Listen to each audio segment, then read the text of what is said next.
Olá, tudo bem com vocês? Estou preparando esse material para nossa revisão dos conteúdos que já foram trabalhados em língua portuguesa, ok? Capítulo 1, o que trabalhamos?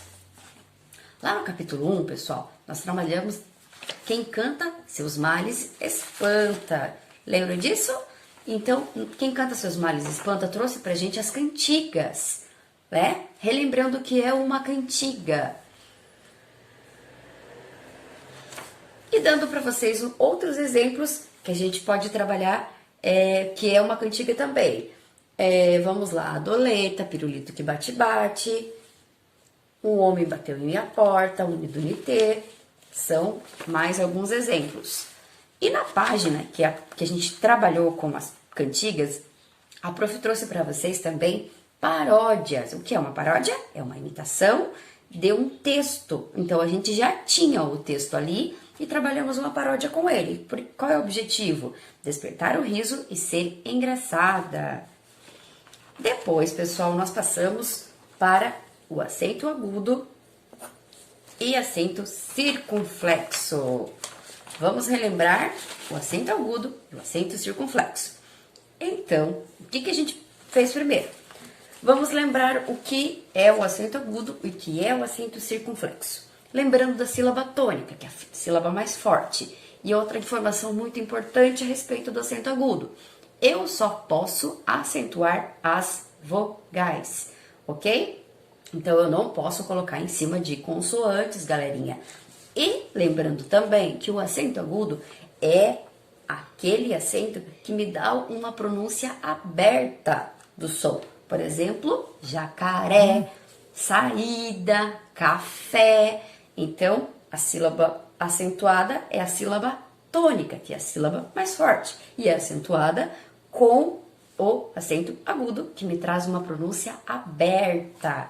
Depois, eu tenho o circunflexo, que o circunflexo, ele tem uma característica parecida com o acento agudo. Por quê, prof? Porque eles também só podem ser colocados em cima de vogais, pessoal. Não posso colocar acento circunflexo em cima de consoantes, ok? Grave isso. E qual que é a diferença de um para o outro? Que dessa vez ele não é marcado pelo sinal aberto, e sim pelo sinal fechado. Então eu tenho aquela sílaba tônica mais forte, que é o fechado. Quando eu falo assim, benção, ambulância, câmara, vovô, a minha sílaba mais forte é a sílaba que vai ser acentuada. Depois, pessoal, nós passamos para um texto. Quem lembra desse texto informativo que trouxe pra gente a respeito do sapo, o comedor de besouros? Lembram desse texto? Esse é um texto informativo. O que é um texto informativo? É um texto que me traz informações, ok? Vamos lembrar dos textos informativos.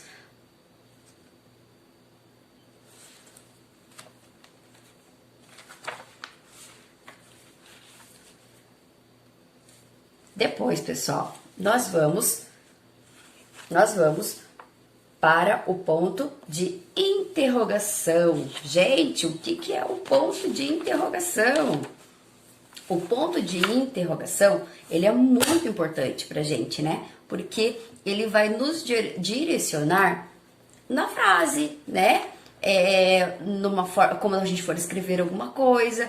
Por quê? Porque ele só pode ser usado.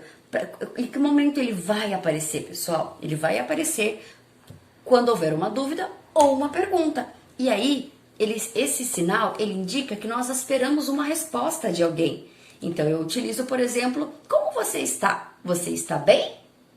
Eu espero uma resposta de alguém. Então, eu utilizo essa pontuação, tá bom? Passamos, então, para o encontro consonantal. O que é o encontro consonantal, professora? Que nome complicado esse.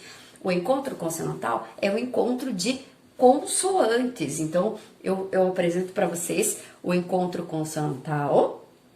Ali na apostila, pessoal, da página 40, a gente fala a respeito dele. E ali está pedindo para que nós acrescentemos algumas algumas letrinhas, não é? Então ali, por exemplo, eu tenho que acrescentar o R e aí eu vou transformar em outras palavras. Da palavra peço virou preço. Eu formei um encontro consonantal, porque eu juntei o P, o R e aí eu coloquei mais uma vogal E, que virou pre. Ok, ok, ok? E aí, pessoal, nós temos lá nas trilhas de linguagens letras com M e com N. M e N antes do P e do B. Por que, pessoal? Por que vocês acham isso? Porque essas duas palavras, essas duas letras, desculpa, o P e o B, elas são chamadas de bilabiais. Por que bilabiais? Porque quando eu pronuncio P e B, a minha saída de som, ela é igual. Então eu utilizo a letra M antes dessas duas letrinhas. Antes de P e B, eu utilizo o M sempre. E das demais vogais, das demais consoantes, pessoal, eu utilizo o N. Lembrando isso, tá bom? Então, eu fiz esse videozinho para vocês lembrarem alguns exemplos, né, das atividades que a gente trabalhou.